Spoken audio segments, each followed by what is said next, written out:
कहानी है रामपुर गांव की, जहां के मर्द महिलाओं को हमेशा नीचा दिखाने की कोशिश में रहते। अरे अभी तक खाना नहीं आया क्या? मुझे एक और शादी करने की जरूरत है। नहीं जी नहीं, ऐसा मत करना, वरना मैं कहाँ जाऊंगी। खाना लेकर मैं अभी आई जी। गांव की पंचायत में भी फैसले हमेशा औरतों के खिलाफ ही रहते। मैं जो फैसला सुनाता हूँ वो भगवान की आज्ञा होती है। इस लड़के ने अपने मन से शादी करके अच्छा नहीं किया। लड़के को घर भेज दो और इसकी शादी इसकी जाति की किसी लड़के से करवा दो, लेकिन ये लड़के, इसे तो गांव के बाहर निकाल दो। नहीं नहीं जमींदार साहब, ये क्या बोल रहे हैं? ऐसा नहीं हो सकता। मेरी बेटी मासूम है, इसे अच्छे बुरे की समझ नहीं है। अरे कहाँ जाएगी ये बेचारी? कहाँ जाएगी? इतनी चिंता है तो पूरे परिवार का गांव निकाला कर देते हैं। बेचारे पूरे बसे बसाए परिवार को गांव छोड़ना पड़ता है। चाहे जो हो, अगर बेटियों को कंट्रोल नहीं कर सकते तो गांव में रहने का कोई मतलब नहीं है। यहाँ औरतों को दब कर रहना होगा। कोई भी अपने हिसाब से कुछ नहीं कर सकता, सब ईश्वर की मर्जी से ही होगा। तभी गांव का एक आदमी दौड़ा दौड़ा आता है। सरपंच साहब, जमींदार साहब, वो कालिया है ना, उसकी बेटी पढ़ने के लिए शहर जा रही है। अच्छा, ये कब हो गया? और कालिया की हिम्मत कैसे हो गई ऐसा करने की? लेकर आओ उसे और उसकी बेटी को।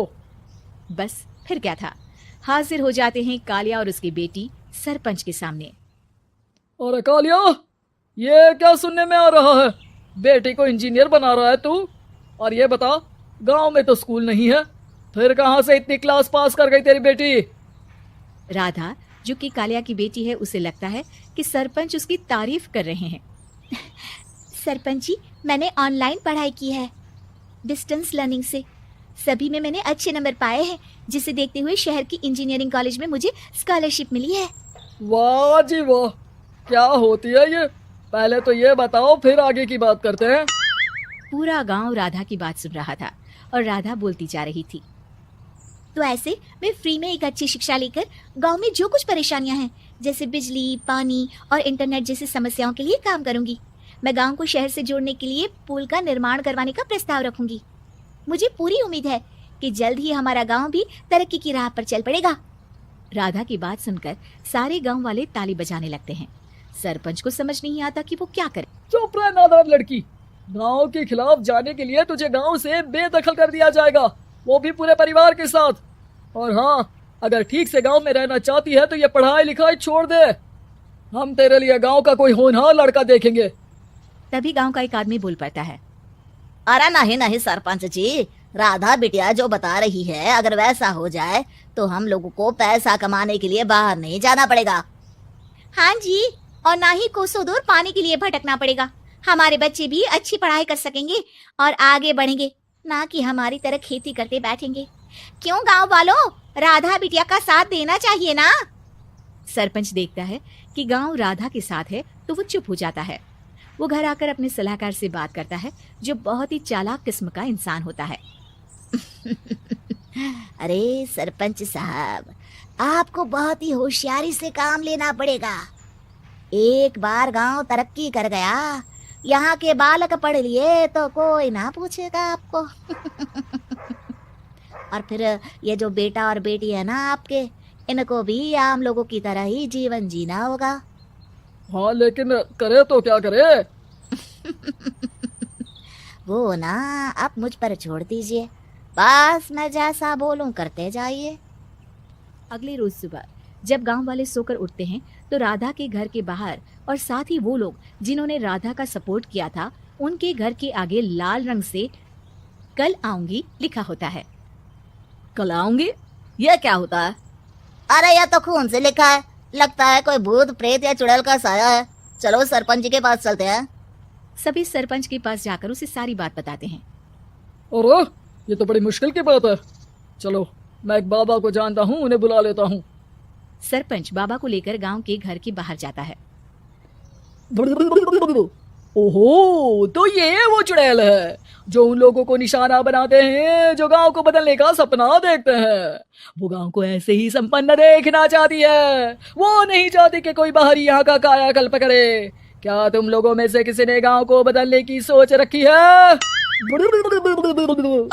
तभी राधा की माँ रोते रोते आती है। मेरी राधा घर से गायब हो गई है। अरे कोई तो बचाओ, मेरी बच्ची कहाँ गई? ले गई वो चुड़ैल, तेरी बच्ची को ले गई। अब वो उसे श्रापित करके छोड़ेगी, उस पर चुड़ैल का साया हो जाएगा। तभी बुरी सी हालत में राधा भी वहां आ जाती है।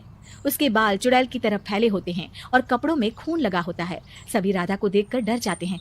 माँ, पता नहीं मुझे कौन उठा कर ले गया था।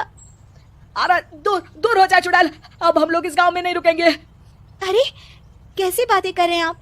कल तो आप मेरे भरोसे गांव का हुलिया बदलने, अपने बच्चों को पढ़ाने और तरक्की उन्नति की बात कर रहे थे, तो आज क्या हो गया आपको? ये फिर तुम लोगों को बहकाएगी। ये चुड़ैल गांव में आ चुकी है, ऐसे ही ये तुम्हारे घर के बच्चों को भी ले जाएगी। गांव वाले राधा को गांव से बाहर निकाल देते हैं। उसके माँ बाप रोते रहते हैं, लेकिन गांव वाले नहीं मानते। मैं भी अपनी बहन के साथ गांव के बाहर रहूंगा, लेकिन वो पढ़ाई नहीं छोड़ेगी। वहीं सरपंच के घर पर सलाहकार कहता है, देखा, सांप भी मर गया और लाठी भी नहीं टूटी। लेकिन अगले ही दिन सरपंच के घर के बाहर भी वही शब्द लिखे होते हैं। और फिर सरपंच की बीवी कहती है, हमारी बेटी को किसी ने अगवा कर लिया है। तभी राधा का भाई वहां आ जाता है। अरे गांव वालों, मैंने सरपंच जी की बेटी को देखा था, वो चुड़ैल उसे उठाकर ले जा रही थी। अरे क्या मजाक कर रहे हो? नहीं नहीं सरपंच जी, आप नहीं जानते, वो चुड़ैल अब आपकी बेटी में आ जाएगी, जैसे राधा के अंदर आ गई थी। तभी सरपंच की बेटी वैसी ही हालत में वहां आती है जैसे राधा आई थी। पापा, पता नहीं कैसे मैं गायब हो गई थी। चुड़ैल, इसके अंदर भी चुड़ैल का साया है, मारो इसे। अरे नहीं नहीं, इसे भी राधा के पास गांव के बाहर ही भेज दो। अरे चुप रहो, मेरी बेटी कहीं नहीं जाएगी और चुड़ैल बुड़ैल कुछ नहीं होता है। अरे कैसे बात कर रहे हो सरपंच जी? आप तो बोल रहे थे कि आपका फैसला भगवान का ज्ञान होता है, तो अपने पर बात आई तो अब आप ऐसे बोल रहे हैं। अरे ना ना ना, आपको अपनी बेटी को त्यागना ही होगा। अरे बुलाओ बाबा को। राधा का भाई बाबा को ले आता है, जिसे अब गांव वालों के डर के कारण सच बोलना पड़ता है। मैं कोई बाबा नहीं हूँ, मैं तो मोची था। ये सलाहकार महोदय ने मुझे कहा था एक्टिंग करने को। वो मुझे पैसे देने वाले हैं। अब मुझे माफ कर दो। गलती हो गई, मुझे माफ कर दो। तभी वहां राधा आ जाती है। देखा सरपंच जी, जब गांव के बच्चे साक्षर होंगे तो आप जैसे लोगों की चालाकी नहीं चलेगी।